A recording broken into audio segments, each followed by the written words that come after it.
Welcome to another episode of Founder2Founder with Hetz Ventures, where we talk to our startup founders in our portfolio to learn something from their experience.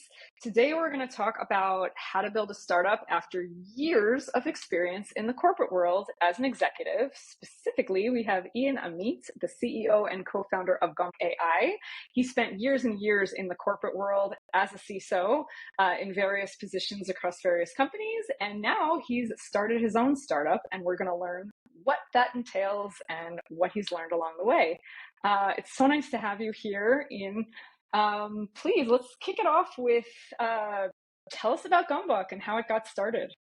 Yeah, absolutely. Thanks for having me, Liz. So at Gomboc.ai, we essentially are positioning ourselves to solve a problem, which is by itself a whole new novelty, as opposed to pointing out at problems. So we're actually solving a problem in the cloud security landscape, where we have a very simple goal of fixing cloud misconfigurations. So anything that you can manage through infrastructure as code, with all the classic misconfigurations that everyone has in their cloud architecture, we come in and we deliver tailored remediations, solving the problem. That's it. That's all we do. Awesome. Well, that sounds super simple. I'm sure there's so much more to it. There's some black magic behind it, but yes, it's that's what we do. Great. Specifically, the reason I'm excited to talk to you and for the founder community to hear from you is because before starting Gomboc, you actually spent years and years and years in senior leadership roles, CISO, CSO roles at big companies like Rapid7, Cimpress. And that's what makes this interesting. You're actually coming with the sort of executive point of view into starting your startup. Very curious to hear how, you must have known things would be different. But what actually surprised you about managing a lean startup now? Honestly, I can't say that I was surprised by anything in the startup world. This is not my first one. I was a startup co-founder in the past, really the past, like 2006, 7, if I remember correctly. But I think that, transitioning from a CISO position, from the enterprise world to a startup, to me at least, makes a ton of sense. First and foremost is coming with a very clear understanding of a problem domain that I've had firsthand experience with, living through it for 4, 5, 6 years, managing security for large corporations. And again, being able to come in and know for a fact that this is a problem. This is not something that was synthesized in a lab somewhere by brilliant people that are trying to solve a problem that doesn't exist. This is something that everyone experiences and is really ripe for automation, is ripe for a solution to come in and solve. So I think that's the main advantage of coming from a leadership position from the field, amongst many other things. And obviously there's the downsides of moving from a very comfortable position as an executive leader and starting something from scratch, literally greenfield, and setting everything up by yourself. As you said, lean startup, that's, again, nothing new to me, especially as my background also includes a couple of years at Amazon, who are very well known for operating very lean and frugal. So again, I think it's all advantages from where I'm coming from, at least. Or at least I'm trying to. Sure. I'll also add that on top of having that executive enterprise experience, you're also an investor and you've sat on the board of many startups. So you have all the perspectives to bring in as a founder, which is like extra credit. Yeah, probably part of it is actually, when I was in executive positions before, kind of my trick of the trade was, in order to be able to immerse myself in the industry and keep up to speed and still being involved and not just sort of get tunnel vision in just the problems that I had with one organization, was working with other startups, was investing, was being on advisory boards and working with founders. So I was kind of experiencing the startup world via proxy. And probably at some point I was, more and more tempted to actually take the full reins and start Right. something by myself. But yeah, I'm still heavily involved in the startup community, as you know, as part of the Hetz Ventures advisory board, Deloitte advisory board, other VCs and different startups. I think it's just a matter of being a professional and staying up to speed and being able to kind of immerse yourself in the industry. Yep, totally. On that note, here's one I'm dying to know about.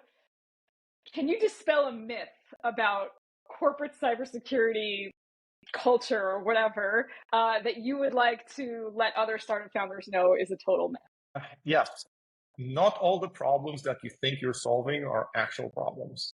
You might have a brilliant solution to a super technical problem that just no one really cares about, or at least a CISO or a company doesn't really experience or doesn't prioritize. And they might have way higher, way bigger problems to solve before they get to that technical thing that you're absolutely certain will change the world. So, I think that that's kind of a big myth. I see a lot of founders and startups approaching very, very kind of heavy-footed into the sales cycle and trying to pitch their products, thinking that this is, this must be the number one thing that you Right. must be dealing with. Do your homework, and even, if it might be relevant for one organization, the organization right next door to it might not even care at all about it. So, Yeah. there's a lot of difference between how different organizations live through a security problem, create a security program, maintain it, and they will have different priorities. So again, do your homework. Not everyone is made the same, even if you're communicating or targeting a specific industry sector. Again, different companies within that sector will have different targets, will have different exposures. And that's something that I see over and over again, still to this day, kind of that approach of we found a solution for something. Now everyone must kind of roll Yep. over the red carpet for us and Right. welcome us to to the sales cycle. Yeah, this is a common thing that I've heard from other CISOs recently. Not just CISOs, all kinds of tech execs. So that seems to be a fairly universal one Right. for founders to keep in mind. Do your homework is great advice. Are there elements from your corporate life that you would actually bring over to running Gomboc at this point? Yeah, definitely, definitely.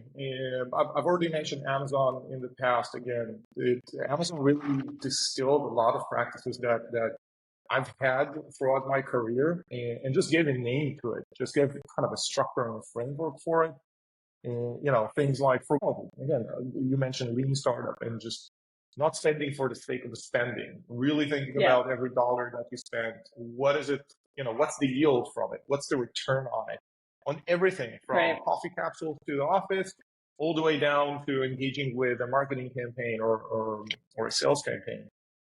Other things Yep. like, be very accurate, be correct, and be very specific in the words that you choose, in how you approach a Yep. problem, all the way up to thinking about things in terms of risk reward.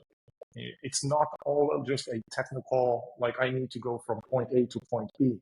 It's, Yeah. what is the risk of not getting to point B? Or can I reduce the risk by just going, 2/3 of the way in? And is that good enough? So Right. thinking about achievements and metrics in terms of what do they bring back, and really setting up very specific metrics. They cannot be very broad in terms of, Yeah. to succeed, we have to hit $2 million of ARR within the first 2 years. Okay, Yeah. it's a great kind of hand wavy goal, but you probably Right. want to set, we need to hit the first couple of customers and learn from them, so that the third and fourth customer, Yes.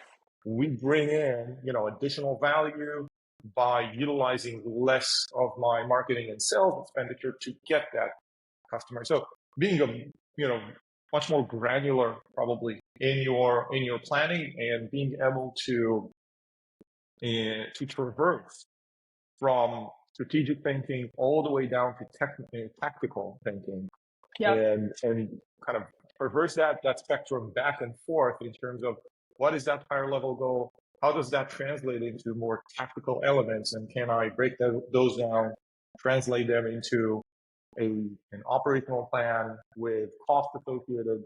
I know it's the dirty word, everyone shouldn't care about the money and how to get there, just just show up and do the work. But I think that's a lot of kind of the corporate thinking of an executive leader that is accountable for P&L, that's accountable for everything that they produce around them. Totally. Yep. I'm going to call back to before. We mentioned some benefits of having been involved in senior corporate roles previously and what that brings. I assume one of them is definitely that you've had years and years and years of network built. You probably have a very gorgeous network that you can tap into. What are some non-obvious advantages to having sort of this background and years of this behind you?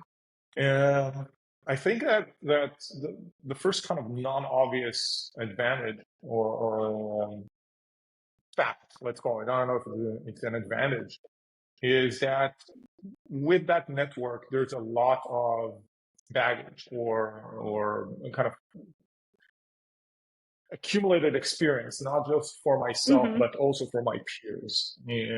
So in some perspective, that's an advantage. I know that if I'm trying to look at a specific problem or a solution or a product category, I automatically can categorize it based on, again, that accumulated communal knowledge that I know I can tap into or I'm already tapping into, and either give it like a thumbs up, thumbs down, especially helpful when you're an investor and you're looking at new startups.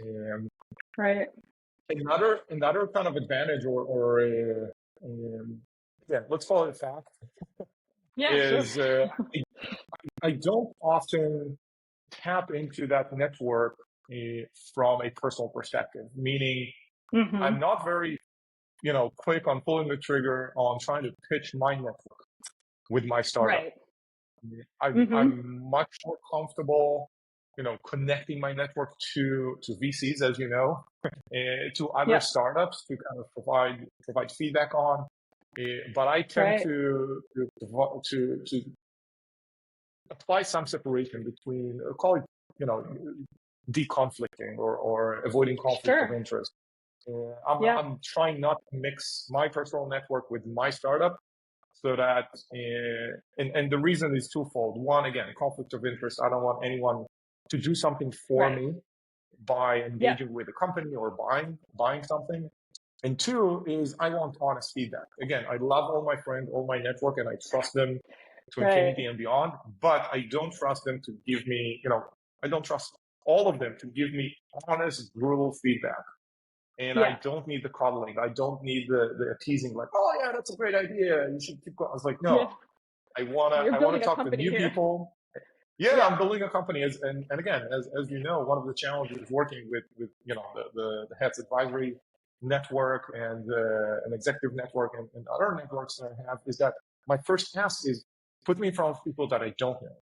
Put in front of people that don't care about me personally, that can give it to me, as it is. So, that's probably a disadvantage or just kind of another aspect of having a fairly wide network. That from a personal perspective, I'm not willing to automatically engage with and kind of try hard sell into. I think what'll be nice is in the long run, where by pure merit you find that it worked out, and that will be like the ultimate validation. Oh yeah, that's going to happen for sure. My personal belief is if I do this correctly, and as you said, just by pure merit, they're going to hear about this and go like, "Hey, Ian, why didn't you tell me about this? Or why didn't you come over to me to?" I was like, "Hey, I know it's just signed the dotted line now that I don't have to pitch you. You heard it from someone else." Right. Yeah, for sure. That's a great point of view that I hadn't considered. So thank you for sharing that with all of us. What are some new skills as a leader or CEO or whatever that you're building a company now that you actually have to develop that maybe you didn't necessarily need before, or you find that now you need running a startup? So definitely skills around the sales process and the sales cycle. I'm Hmm. what I think people call an introverted extrovert. And it still, kind of draws up some energy from my end Yeah. to be this, like, Right, to be right. out there I and get it. socialize and network. Yeah. Yeah. um, and the sales cycle, again, I'm not a salesperson by training Right. or by personality. And that's something that you have to learn. You have to put yourself out there. I literally have another event this evening. I'm not dreading, but I know I have to kind of be prepared for from a Mhm. networking perspective, from a pitching perspective, and getting used to getting to know and knowing that it's okay, and the best I can get is some feedback and some idea of like what's going on and how to, why does that not resonate. And so all those Right. sales skills are definitely something that I think everyone needs to develop, even though I came from a corporate world where, politics is a big thing, and no, Yeah. you can't deny it. Any Right. company that's, more than 10 people, or some might say two Yeah. people, has politics in it, especially Yeah. with a company with, 15, 16,000 people, like I served with before. Even that level of politics and being able to engage with people and influence is totally different than cold pitching and cold selling and reaching out and following up and being very persistent, and balancing that with my personal experience of, this is crossing the line. Like I've been on the receiving end of Right. too persistent salespeople that just Yes. couldn't take no for an answer. So again, that's definitely a skill that I'm honing right now in terms of like what is the balance? Like how persistent can I be? Do I need to nudge? Yeah. Do I need to send a reminder? I need to convince myself like, yeah, it's been a week. I haven't heard anything. I didn't get a hard Right. no. Is this still okay? So a lot of those Yeah. soft skills, a lot of those kind of failed skills are Yeah. something that I'm still working on, and I think that everyone should be working on in general. Sure, and that actually leads me to my last question, which is on the fundraising side, which is obviously not something you had to deal with working at a bigger company.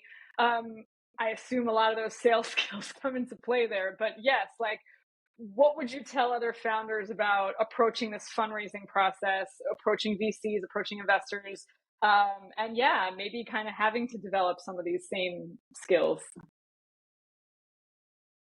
Wow, yeah, fundraising is a, I would almost categorize it as a subset of selling, and it really prepares you to do actual sales in the real world. And the caveat is that you almost never get a no, and you have to really sharpen that skill of reading between the lines. A lot of people call this like, Yeah. you need to speak American, you need to speak corporate. No one's going to tell you Yep. no. Everyone's going to be like, this is great, Right. this is awesome, but this Yeah. might not fit our theory right now, or Right. There's all kinds beautiful of ways to different say answers no. that are basically a no. All right, we're not Yeah. investing. um, Right. so that's definitely one part. Another part of it is the pure financial. Is again, just like anyone else, learning new terms, learning Yeah. operating financial operations for startups, learning how to budget and plan correctly, utilizing resources that a lot of VCs will offer for free in terms of just Hmm. sitting down with you and helping you craft a rough budget, or kind of Right. have an idea of what to expect, what to ask for. So these are all kind of skills that are somewhat adjacent to my previous experience in the corporate world. Again, budget planning is nothing new. Yep. Yep. Managing millions of dollars of budget isn't new to me as a corporate executive. Yeah. And again, being able to tap into the financial organization, a CFO, the accounting team, AR, is nothing new, but that kind of puts a completely different spin on it. But I'll go back to that first statement of merging that, let's call it technical ability, more on the accounting or financial side, with the sales skill, with the people skill of being able to pitch, to be very specific and coherent, and to have a good story, with with a narrative that makes sense. Doing homework. Again, it's I've mentioned it before in the context of startups pitching businesses. It's the same for founders pitching VC. You need to understand who you're talking to, what level, is this a decision maker or not? If it's not a decision maker, that's fine. Don't skip them. Develop a relationship. It's all about relationships. I can tell you that, from the second I started Gomboc.ai until this very day, I keep developing new relationships with investors. I keep getting, inbound calls from, VCs and investors I've never heard of. And I never say no. I never say no to a first meeting, to a first intro, because you never know what is that relationship going to develop into. So that's definitely part of that skill that needs to be, again, kind of up-leveled and maintained. The fact that you did raise money doesn't mean that it was like, all right, now I'm good for 6, 12, 18, 24 months. No. The second you raise money, you keep developing those relationships, because who knows who's going to be on your next round, who's going to be on your board. And by the way, who can give you advice and give you access to additional networks. Again, a lot of those VCs, Hetz included, are proud to offer perks, let's call it, or services, or kind of capabilities, or opening doors to founders, even if they haven't invested in them yet. So it goes both ways, that relationship building. That will be my best advice to founders working with VCs and starting to raise money. That's awesome. Wow. Thank you so much. This has been an excellent wealth of advice for founders. Ian coming to us from a ton of corporate experience and speaking to startup founders about, tips you can take from that. So thank you so much for giving us your time on this. It's great to talk to you. Absolutely. My pleasure. Same here.